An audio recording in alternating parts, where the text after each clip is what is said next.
관조의 동양식 표현. 가장 오래된 경전에 속하는 주역의 핵심 가르침이 바로 관조라는 것을 아는 이는 많지 않다. 이는 주역의 64개 중 20번째에 나오는 풍지관계를 통해서 알 수 있다.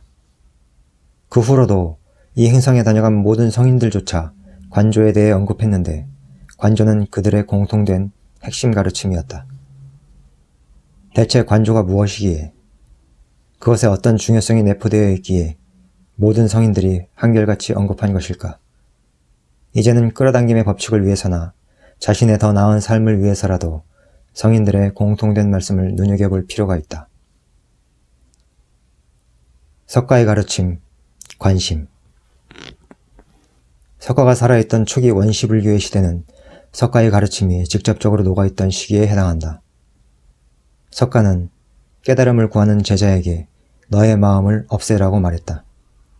마음을 없앨 수는 없는 일이다. 해서 수행승은 석가에게 물었다. 어떻게 하면 저의 날뛰는 마음을 없앨 수 있겠습니까?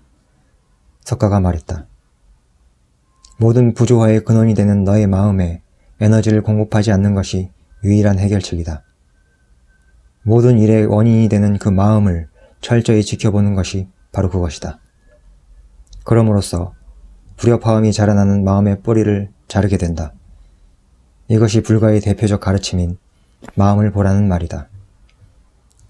한 발 더 나아가 불가의 가르침 중 핵심 가르침이 회광반조인데, 회광은 빛을 돌아오게 하다 혹은 빛을 돌린다는 뜻이 되고, 반조는 돌이켜 비춘다는 뜻이 된다. 사람에게 내재되어 있는 빛은 마음을 통하기도 하지만 주로 두 눈을 통해서 밖으로 빠져나가게 되는데, 밖을 향하는 그 빛을 자신에게 되돌려 비춤으로써 득도에 이르게 됨을 비유적으로 함축한 말이다. 여기에 반조란 관조의 다른 표현이다. 관조는 자기 자신뿐 아니라 세상의 만물을 대상으로 할 때 공통으로 쓸 수 있는 말이지만, 반조는 관조의 대상이 자신이 될 때 사용되는 말이 된다. 석가의 가르침이 퇴색할 무렵 한 선생이 등장하여 그의 가르침을 다시 바로잡아 주었는데, 그가 바로 선종의 초조가 되는 달마대사다. 그는 저 유명한 관심일법 총섭재행이라는 문구를 통해서 다시 한번 관심의 중요성을 설파하였다. 왜 뜻은 마음을 관찰하는 한 가지 법이 모든 행을 포괄한다는 말로써 관심법이야말로 모든 수행법의 으뜸이 된다고 일갈한 것이다. 노자의 가르침, 내관. 이번에는 노자의 핵심 가르침을 보자. 물론 도교의 가르침 중 중요한 부분이 호흡에 있지만, 노자는 도를 구하기 위해서는 먼저 정신을 고요히 해야 함을 가르쳤다. 그 방법이 바로 내관이다. 내관이란 자신의 내면 세계를 살피는 것을 말하는데, 여기서도 본다는 의미의 관자를 붙였다. 이는 의식의 활동으로 인한 모든 것을 살피는 것이다. 자신의 내면 세계에서 일어나는 모든 일을 망라한다. 그것만이 고요에 이르는 가장 빠르고 유일한 길임을 언급한 것이다.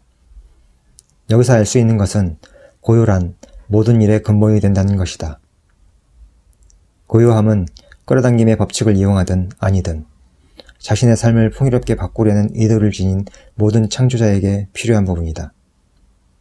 자신의 생각과 감정을 조절할 수 있는 고요함에서 위대한 창조가 모습을 드러낸다. 끌어당김을 하면서 잘 되지 않거나 더딘 유일한 원인은 바로 자신의 내면 상태가 고요한가 그렇지 못한가에 있다. 노자는 따로 시간을 내서 단정히 앉아 자신을 내관하는 것을 가르쳤지만 반드시 오롯이 앉을 필요가 있는 것은 아니다. 다만 이는 무엇을 하든 적용되는 중요한 원리임을 가르친 것이다. 도교의 목적인 신선이 되는 것도, 사람의 명을 넘어서 오래도록 장수하는 것도 여기에서 나온다. 공자의 가르침, 반성. 유학의 대표적인 키워드는 경물치지다.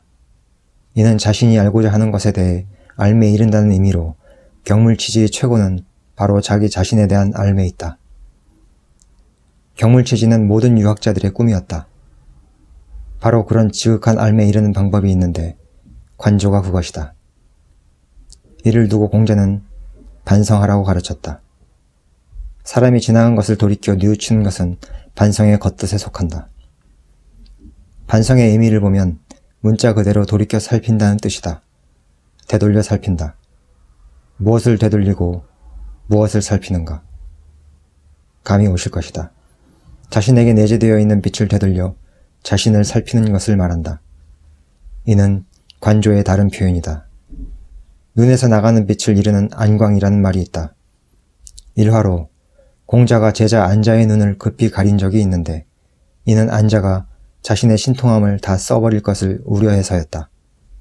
결국 안자는 젊은 나이에 요절했다.